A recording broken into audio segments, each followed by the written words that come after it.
This kind of execution, I respect.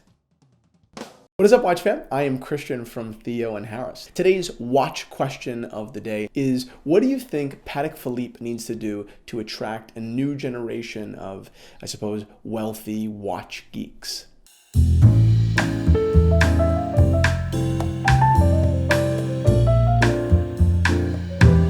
So let's get into it. Today, we are going hands-on with Patek Philippe's newest attempt to score points among the young and wealthy. With their 5930G, which we stole right from the showcase at London Jewelers Manhasset Boutique. They are a Patek Philippe authorized dealer. They have 6 locations in New York. And if you're interested in anything from Patek, Rolex, Audemars Piguet, Cartier, JLC, or Jesus, almost every watch brand, shoot them an email. Their direct contact is below. Their service is incredible and you will not be disappointed. So there was a time when the Patek Philippe catalog was specifically and almost exclusively designed for old wealthy men loyal to Patek Philippe. But with that generation dying off, Patek Philippe had to expand their base. So they introduced their Nautilus in 1976, of course, right off of the tails of Audemars Piguet's Royal Oak, which was back in 72 or 73. And then they followed it up with the Aquanaut in 1997. These watches worked because while comparably casual to Patek's historical aesthetic, they remained refined, never bombastic. They were young,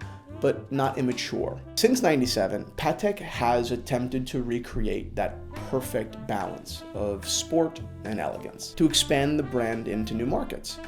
And it's not just a matter of marketing, it's a matter of product that does appeal to the new generation of qualified luxury watch buyers. And while I am easy to please with the classics like 2 with mustard and sauerkraut and a large papaya drink, the New York City street food equivalent of Patek's Calatrava in platinum, most aren't.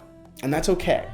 But Patek Philippe's attempt to chase them, not so great. They took a swing at the young buyers with their 5968 Aquanaut chronograph not so long ago, but I hated that watch. But this time, Patek tried a little bit harder. The 5930G is a World Time Chronograph in white gold. It falls just under 40 millimeters and just over $73,000. While a brand new watch, a fresh execution, Patek did pull from the museum. They pulled from their history. A unique piece, World Time Chronograph, specifically made for a physician, and of course, the 2523. This kind of execution, the kind of execution that's based on a bedrock of historical inspiration, I respect. The watch is powered by the 28-520 caliber, and while both complications are present, the chronograph seems to fall back. It seems more of a world time watch than it does a chronograph, even though the chronograph is probably the complication that will get more use. World time discs are attention demanding on their own, and these certainly aren't subtle, but I think the color scheme is very well executed, and the font, which is something that Patek is historically ridiculed on when it comes to world timers, is quite nice. Bottom line.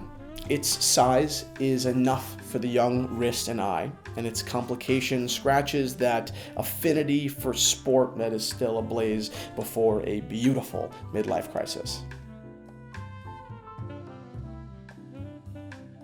But while modern and I would guess very appealing to this next generation of watch geeks, it's executed classically, from lug bevel to guilloche on the dial. And boy, am I glad they skipped the date. Thank you again so much to London Jewelers for making this review possible. These reviews aren't nearly as fun, these conversations aren't nearly as accurate without actually getting to hold the watch in our hands, and you guys did that for us and for all the viewers here. Geeks, if you are looking to pick up a Patek or are interested in just talking to a sales rep about the possibility of one in your future, shoot London an email. The contact information is right down below. Their service is amazing. I am sure they'll take care of you. And last but not least, while talking about this was plenty of fun for me, I want to hear your answers to today's watch question of the day. What can Patek Philippe do, whether that's in watch production or marketing attempts or customer service, to develop a real relationship with the next generation of Patek Philippe consumers? I cannot wait to read your responses down below, and I will do my best to respond to each and every one. See you all soon. Thanks for watching.